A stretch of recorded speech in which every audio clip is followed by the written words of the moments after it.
আসসালামু আলাইকুম রহমতুল্লাহি ওবরকাতুহু। সম্মানিত দর্শক, পররাষ্ট্রমন্ত্রী উনি ডক্টরেট কিনা জানি না, জনাব খলিলুর রহমান। তিনি জাতিসংঘের সাধারণ পরিষদের যে চলমান বৎসর যাচ্ছে, অধিবেশন শুরু হতে যাচ্ছে, সেখানে একটি বছরের জন্য এই সাধারণ পরিষদের সভাপতি নির্বাচিত হয়েছেন। তিনি এই জাতিসংঘের যে সাধারণ পরিষদের সভাপতি রূপে তিনি এই অধিবেশন পরিচালনা করবেন এবং তাকে সভাপতি মেনে সারা দুনিয়ার যারা রাষ্ট্রপ্রধান, সরকার প্রধান কিংবা সরকারের যারা রিপ্রেজেন্টেশন করবেন তারা এই সাধারণ পরিষদের যে বার্ষিক অধিবেশন সেখানে বক্তব্য দেবেন। এই দৃশ্য নিঃসন্দেহে আনন্দদায়ক। একজন বাঙালি এবং বাংলাদেশের একজন পতাকাধারী, বাংলাদেশ সরকারের রিপ্রেজেন্ট করে এরকম বিশ্ব মঞ্চে বসে আছেন। এর আগে হুমায়ুন রশিদ চৌধুরী এই পদে বসেছিলেন, বাংলাদেশের পররাষ্ট্রমন্ত্রী। দ্বিতীয়বার খলিলুর রহমান এই পদে গেলেন ২০ বছর পর, বা ২০ বছর নাকি ৩০ বছর, এনিওয়ে। তো এটা অত্যন্ত গর্বের বিষয়, সম্মানের বিষয়। এই জন্য বর্তমান সরকারকে, জনাব খলিলুর রহমানকে, তার সঙ্গে যে টিম রয়েছেন, পররাষ্ট্র মন্ত্রণালয়ের টিম, তাদের সবাইকে ধন্যবাদ জানাচ্ছি এবং একজন নাগরিক হিসেবে আমি সম্মানিত বোধ করছি।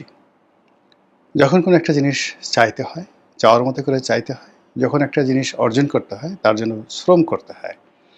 তো এই পদে লড়াই করার জন্য সরকারের সমর্থন দরকার ছিল, প্রধানমন্ত্রীর উইল ফোর্স অ্যান্ড ডিজায়ার দরকার ছিল এবং একই সঙ্গে বহু মানুষের যাকে বলা হয় এখানে অংশগ্রহণ ছিল।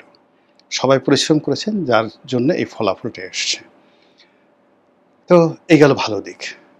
আর এই যে প্রাপ্তি, এই যে অ্যাচিভমেন্ট, এটা নিয়ে নানা রকম সমালোচনা হচ্ছে। এই বিষয়গুলো আমাদেরকে কগনিজেন্সে নিতে হবে এবং এই বিষয়গুলো খোলামেলা আলোচনা করতে হবে।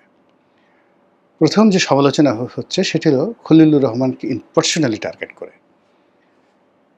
যারা দেখতে পাচ্ছে না, এই ভদ্রলোকটিকে পছন্দ করছে না, তাদের বক্তব্য হলো যে এই মানুষটি জাতিসংঘের মহাসচিবের পরে সবচেয়ে গুরুত্বপূর্ণ যে পদটি, ২-৩টে পদ, এটা নিরাপত্তা পরিষদের সভাপতি আর এই সাধারণ যে জাতিসংঘের সাধারণ পরিষদ, এটার সভাপতি। আগে অলংকারিক পদ ছিল, এখন এদের অনেকগুলো এক্সিকিউটিভ ডিউটি চলে আসছে।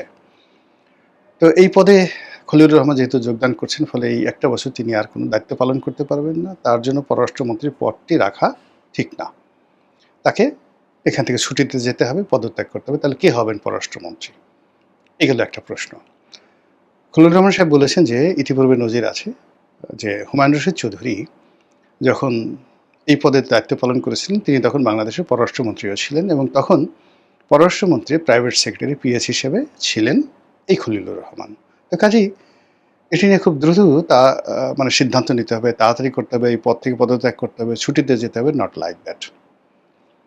কিন্তু আসল ঘটনা হলো যে হুমায়ুন রশিদ যখন দায়িত্ব পালন করেছেন তখন এই পদটি ছিল অলংকারিক। শুধু ২ বার গেলেই, বছরে ২ বার গেলেই এটা হতো, ওই অধিবেশনের সময়টিতে আর অন্য অধিবেশনের আগে যে প্ল্যানারি সেশনগুলো রয়েছে ঠিক এগুলো অ্যারেঞ্জ করার জন্য ছিল। কিন্তু এখন এই কাজটিকে এতটা দাপ্তরিক করা হয়েছে, সার্বক্ষণিক করা হয়েছে যে পুরো সময়টিকে তাকে বেশিরভাগ সময়ই নিউ ইয়র্কে থাকতে হবে এবং তাকে ওই কাজে ব্যস্ত থাকতে হবে। কাজেই বাংলাদেশের পররাষ্ট্রমন্ত্রীর মতো একটা গুরুত্বপূর্ণ পদ তিনি আগের মতো খালি রাখতে পারবেন না। এই জিনিসটি সামনে চলে আসছে। দ্বিতীয়ত, যদি পররাষ্ট্রমন্ত্রী হন, কে হবেন? এটি নিয়ে অনেকে কথাবার্তা বলছেন। তৃতীয়ত, যেটি নিয়ে বদনাম হচ্ছে সেটি হলো কে এই খলিলুর রহমান। তিনি তো পুরো যাকে বলা হয় ইউনুস জামানাতে সকলের চক্ষুশূল ছিলেন। মোস্ট আনএক্সপেক্টেড ম্যান, আনডিজায়ার্ড ম্যান ছিলেন তিনি বাংলাদেশে। সেনাবাহিনী তাকে ঘৃণা করত, তাকে নিরাপত্তা উপদেষ্টা রূপে কেউ মানতে চায়নি, তার সঙ্গে কোনো বৈঠক করতে চায়নি এবং তার যে নিরাপত্তা উপদেষ্টা রূপে তার কাছে যেভাবে ৩ বাহিনী, মানে যাকে অনেকটা অজিত দোভালের ডুপ্লিকেট করা হয়েছিল, সেইভাবে কেউ আসলে তাকে মেনে নেয়নি। অন্যদিকে রাজনৈতিক অঙ্গনে আওয়ামী লীগ তো তাকে যাকে বলা হয় সালমান রুশদির মতোই মনে করে, আর বিএনপির যারা লোকজন, সালাউদ্দিন সাহেব থেকে শুরু করে অন্য যারা আছেন সবাই কিন্তু ওনার পদত্যাগ দাবি করেছেন, বিদেশি নাগরিক বলেছেন, আমেরিকার এজেন্ট বলেছেন, দেশের শত্রু বলেছেন, বাংলাদেশে একটা যুদ্ধের মধ্যে সে নিয়ে যাচ্ছে, রোহিঙ্গা সমস্যাটা সে সমাধান না করে উল্টে ফেলে এই রোহিঙ্গা সমস্যাটিকে যুদ্ধে রূপান্তরিত করে যাচ্ছেন, বাংলাদেশকে আমেরিকার দাস বানিয়ে যাচ্ছেন, এই সকল কথাবার্তা প্রকাশ্যে সালাউদ্দিন সাহেব লক্ষ লক্ষ মানুষের মধ্যে বক্তব্য দিয়েছেন বিএনপি মঞ্চে দাঁড়িয়ে।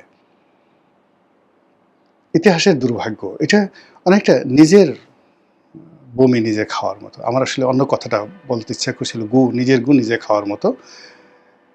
সেটা না বলে আমি বললাম যে নিজের বমি নিজে খাওয়ার মতো। তো বিএনপি তাকে এত গালাগালি করেছে, সেই বিএনপি এখন তাকে পররাষ্ট্রমন্ত্রী বানিয়েছে। আর এই বিএনপি তার সর্বশক্তি নিয়োগ করে তাকে জাতিসংঘের যে সাধারণ পরিষদ সেটার সভাপতি পদে মনোনীত করার জন্য, নির্বাচিত হওয়ার জন্য সমস্ত ফান্ড উজাড় করে দিয়েছে। কারণটা কি? সরকার কেন এই কাজটি করলো? আমেরিকাকে খুশি করার জন্য? আবার সে এত সহজে এখানে নির্বাচিত হয়ে গেল, একেবারে বাংলাদেশের জন্য এখন যারা জানে না, যারা বোঝে না, তাদের জন্য এটা মনে হবে যে এটা তো অসম্ভব একটা অর্জন, এটা বিএনপি তারেক রহমান সাহেবের অর্জন, তার কপাল, ফাটা কপাল। আবার যারা একটু বেশি বুঝেন তারা বলার চেষ্টা করেন, আরে আরে এই এত বড় একটা কঠিন জিনিস কি এমনি এমনি পায়?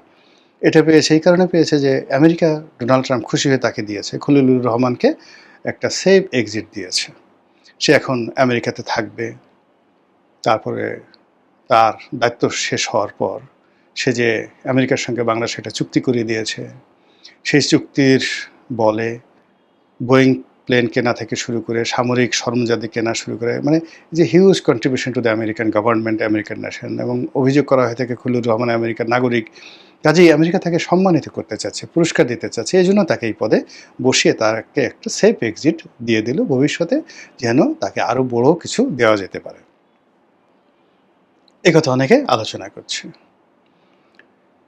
অন্যদিকে আওয়ামী লীগ যারা লোকজন আছেন তারা বলার চেষ্টা করছে, আরে এগুলো সব তো আমরা করে গেছি, এগুলো সব আমরা করে গেছি, আমাদের সেই কাজটা ধারাবাহিকভাবে বিএনপির জমানাতে এসে তাদের দায়িত্ব পড়েছে, তারা এটা সে শুধু টানিয়ে নিয়েছে, এগিয়ে নিয়েছে। এবং যদি ইউনূস সাহেব গত বছর চাইতো, এটা গত বছর হতে পারত। তো এনিওয়ে, এটার আসলে নিয়মটা কি? নিয়মটা হলো যে আমাদের এই অঞ্চলটিকে বলা হয় ইন্দো প্যাসিফিক অঞ্চল। তো এই ইন্দো প্যাসিফিক অঞ্চলে যে রাষ্ট্রগুলো আছে, অলমোস্ট 50টির মতো রাষ্ট্র রয়েছে। এই রাষ্ট্রের সদস্যরা পর্যায়ক্রমে সেই প্রতি 5 বছর অন্তর অন্তর এই পদে লড়াই করার জন্য বা এই পদে মনোনীত হওয়ার জন্য তারা চেষ্টা করতে পারে, লড়াই করতে পারে। তো এটা একটা অলংকারিক পদ, এটা অনেক সময় অনেকে যেতে চায়, অনেকে যেতে চায় না। এর আগে যে পররাষ্ট্রমন্ত্রী ছিলেন জনাব মাহমুদ সাহেব, যিনি পরে অর্থমন্ত্রী হয়েছিলেন, এই ভদ্রলোক আমার প্রতিবেশী ছিলেন ধানমন্ডিতে। আমরা প্রেস কাউন্সিলে, উনিও সদস্য ছিলেন, আমিও সদস্য ছিলাম 3 বছর। ওনার সঙ্গে আমার একটা অসাধারণ ভালো সম্পর্ক ছিল, ব্যক্তিগত সম্পর্ক ছিল। তো সেই সুবাদে যেটা জানি যে উনি যখন পররাষ্ট্রমন্ত্রী ছিলেন তখন বাংলাদেশের পরবর্তীতে পররাষ্ট্রমন্ত্রী ডক্টর মোমেন, তিনি তখন জাতিসংঘ মিশনে স্থায়ী প্রতিনিধি হিসেবে আছেন। তো তখনই আসলে 2016 সনে তার এই পদে মাহমুদ সাহেবের হওয়াটা প্রায় শতভাগ নিশ্চিত ছিল। তখন বাংলাদেশের পক্ষে সবাই, ওখানে তো কোনো প্রতিদ্বন্দ্বী ছিল না, বিনা প্রতিদ্বন্দ্বিতায় বিনা ভোটে ইলেকশনে তিনি এটা হতে পারতেন, কিন্তু আসলে উনি হতে চাননি। ওইটা লক করে রাখা হয়েছিল আগে থাকতে আওয়ামী লীগ জমানাতে। তো তিনি হতে চাননি, বিকজ তার ভালো লাগেনি, বলে আমি বুড়া মানুষ, বয়স্ক। তিনি যথেষ্ট, তিনি এতটা বয়স্ক মানুষ মাহমুদ সাহেব, তিনি এই যে আমাদের যে অর্থমন্ত্রী ছিল সালেহ সাহেব, তারপরে এই যে আব্দুল মোমেন সাহেব, এদের সরাসরি ঢাকা বিশ্ববিদ্যালয়ের টিচার ছিলেন, অনেক সিনিয়র মানুষ। তো বলে যে আমার আমেরিকা ভালো লাগে না, নিউ ইয়র্ক ভালো লাগে না, আমি আসলে এটা নাই। ফলে উনি এটা বাদ দিলেন। পরবর্তীতে 2019 সনে যখন মোমেন সাহেব মন্ত্রী হলেন, তখন এটাকে তিনি আবার প্রতিদ্বন্দ্বিতা করার জন্য 2026 সনে প্রতিদ্বন্দ্বিতা করবেন, এই জন্য তিনি সেটাকে লক করে দিলেন। লক করে দিয়ে তার জমানাতে তিনি যতদিন ক্ষমতা ছিলেন 24 পর্যন্ত এই ২৬ সনের এই নির্বাচনে বাংলাদেশ অংশগ্রহণ করবে এজন্য সমস্ত কাজগুলো তিনি করেছেন। আবার ডক্টর মোহাম্মদ ইউনূসের জামানাতে যারা নিয়োজিত হয়েছেন তারাও কিন্তু এই কাজটি এগিয়ে নিয়েছেন এই ২৬ সনের নির্বাচনে অংশগ্রহণ করার জন্য। আর এই নির্বাচনে যেহেতু লক করা ছিল কেবলমাত্র সাইপ্রাস একটা ছোট দ্বীপ রাষ্ট্র, তারা প্রতিযোগিতা করেছে। আর তারেক রহমান সাহেব ক্ষমতা আসার সঙ্গে সঙ্গে যখন তিনি এটা জানলেন বা তাকে বলা হলো যে এরকমভাবে সব কাজ করা হলো, তিনি বললেন নিশ্চয় এটা একটা ভালো জিনিস হবে। আর খলিলুর রহমান সাহেব সৌভাগ্যবান মানুষ, লাকি মানুষ, তিনি পররাষ্ট্রমন্ত্রী রূপে এই সুযোগটা পেয়েছেন। তার ইংরেজি খুব ভালো, তিনি যথেষ্ট মেধাবী। তৃতীয়ত তিনি আমেরিকান সোসাইটিতে বেড়ে উঠেছেন, জাতিসংঘ থেকে শুরু করে পররাষ্ট্র মন্ত্রণালয় সংক্রান্ত যে বিষয়গুলো তিনি খুব ভালো জানেন। কাজেই এই যে প্রতিযোগিতা, এই যে প্রচারণা, প্রোপাগান্ডা, এই সব কিছু খলিলুর রহমান সাহেবের নেতৃত্বে এবং তারেক রহমান সাহেবের প্রমোশনে এই কাজটি অত্যন্ত সুচারুভাবে হয়েছে। এটা নিয়ে মানে কারো একক কর্তৃত্ব, তারেক রহমান সাহেব এটা করেছে, খলিলুর রহমান এটা করেছে, আমেরিকা দিয়েছে, শেখ হাসিনা এই সব কাজ করে গেছেন, ডক্টর মোমেন করে গেছেন, I do not think so. আমি মনে করি এটা আমাদের একটা জাতীয় অর্জন এবং এই অর্জনটিকে আমরা কাজে লাগাবো এবং ওই অফিসেতে একটি বছর আমাদের পররাষ্ট্রমন্ত্রী বসে থাকবেন এবং সেটাকে কাজে লাগিয়ে জাতিসংঘের যে সকল প্রাপ্তি আছে, যে সকল জায়গায় রয়েছে, যে সকল অনেক জায়গা আছে, জাতিসংঘের মানবাধিকার কমিশন আছে, জাতিসংঘের যে কোর্ট আছে, ইন্টারন্যাশনাল কোর্ট অফ জাস্টিস আছে, মানে এগুলো সবই আসলে কোঅর্ডিনেট করে সাধারণ পরিষদ। এই পদের যেহেতু সর্বোচ্চ পদে আমরা বসেছি, কাজেই জাতিসংঘ থেকে যা কিছু প্রাপ্তি বাংলাদেশের জন্য সেটি এই জমানাতে সবচেয়ে বেশি আসবে, এটাই আশা করি। কাজে বরকত হোক, বাঙালির সম্মান বাড়ুক, এ রাষ্ট্রের মর্যাদা আরও বেড়ে যাক এবং সরকার সফল হোক, এই প্রার্থনা করছি। আসসালামু আলাইকুম রহমতুল্লাহি ওয়া বারাকাতুহু।